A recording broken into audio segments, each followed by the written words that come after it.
আসসালামু আলাইকুম। আমাদের টেকবিডি 2.0 ইউটিউব চ্যানেলে আপনাদেরকে স্বাগতম। প্রত্যেকটি প্রতিষ্ঠানের একটি নতুন অপশন চালু করেছেন ইএফটিতে, যেটি বিল সাবমিট, যেখান থেকে প্রতিষ্ঠান প্রধানরা বিল সাবমিটের পরবর্তীতে আপনারা প্রতি মাসের মান্থলি যে বিলটি পেতেন সেটির আপনাদের অর্থ তাদের কাজটি শুরু হবে। তো বিলটি কীভাবে সাবমিট করেন সেই অপশনটিতে আমরা একটু দেখাচ্ছি। চলুন আমরা কম্পিউটার স্ক্রিনে গিয়ে তার বিস্তারিতভাবে আলোচনা করি। আমাদের ফোনে যে কোনো একটি গুগল ব্রাউজার থেকে আমরা প্রথমত সার্চ বারে গিয়ে সার্চ করব ইএমআইএস। ইএমআই সার্চ করার পরবর্তীতে আমাদের সামনে এরকম একটি ইএমআইএসের অফিসিয়াল সার্ভার শো করবে, যেখান থেকে আমাদের প্রথম যে সার্ভারটি পাবো সেটির উপরে একটি ক্লিক করব।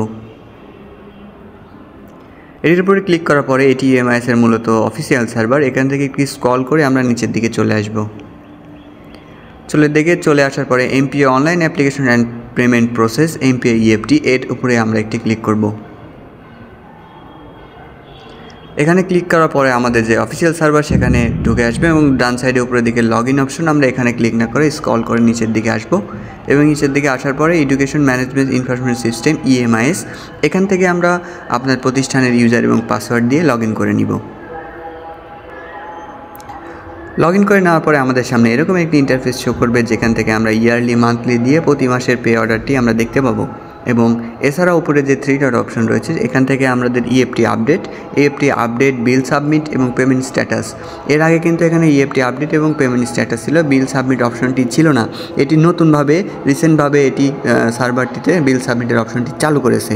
তো মূলত প্রতিষ্ঠানের প্রধানের জন্য বিল সাবমিটের এই অপশনটি চালু করবে, যেখানে প্রতি মাসে এই বিল সাবমিট করার পরবর্তীতে ইএমআইএসের সার্ভারে এটি সাবমিটের পরবর্তীতে আমাদের যে বেতনের প্রক্রিয়া সেটির কার্যক্রমটি শুরু হবে। এজন্য প্রতিটি প্রতিষ্ঠান প্রধানের প্রতি মাসে এই বিল সাবমিট অপশনটি চালু করতে হবে এবং বিলটি সাবমিট দিতে হবে। তাছাড়া আপনার প্রতিষ্ঠানের ইএমআইএসের ইএফটিতে শিক্ষক কর্মচারীর বেতনটি আসবে না। এজন্য বিল সাবমিটের উপরে আমরা একটি ক্লিক করি।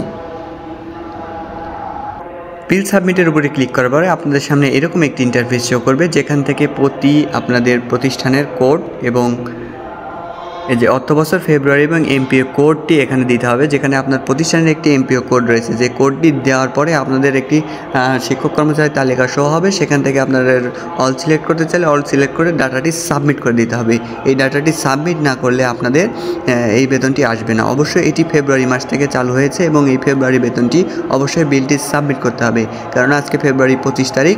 যেমন এটার মাধ্যমে বিলটি সাবমিটের মাধ্যমে আপনার পরবর্তী কার্যক্রমটি শুরু হবে। এই কারণে অবশ্যই প্রতিষ্ঠান প্রধান এই ভুলটি কখনোই করবেন না।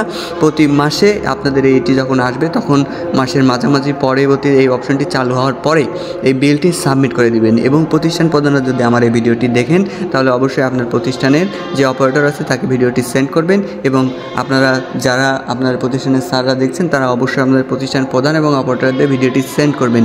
যদি ভুলবশত এটি মিস করে ফেলেন তাহলে কিন্তু আপনাদের ফেব্রুয়ারি মাসের বেতনের কার্যক্রমটি শুরু হবে না। অবশ্যই এই কাজটি চলমান রাখতে হবে, অবশ্যই এই কাজটি অবশ্যই করবেন। তো এরকম প্রতিনিয়ত আপডেট ভিডিও পেতে আমাদের এই টেকবিডি 2.0টি এখনও যারা সাবস্ক্রাইব করেননি প্রতিনিয়ত সাবস্ক্রাইব করবেন এবং সঠিক তথ্য ইনফরমেশন পেতে আমাদের এই টেকবিডি 2.0 ইউটিউবের পাশে থাকবেন। ভিডিওতে একটি লাইক প্রেস করে আপনার সমস্যা থাকলে, এবং আমাদের চ্যানেলে অনেকগুলো ভিডিও রয়েছে যেখানে ইএফটি আপনাদের সমস্যা নিয়ে আলোচনা করা হয়েছে, সেই সমস্যাগুলো নিয়ে বিস্তারিতভাবে আলোচনা করা রয়েছে। তো আজকের ভিডিওটি আর বেশি বড় করব না, আজকের ভিডিওটি এখানেই শেষ করছি। সকলকে সাথে থাকার জন্য অসংখ্য ধন্যবাদ।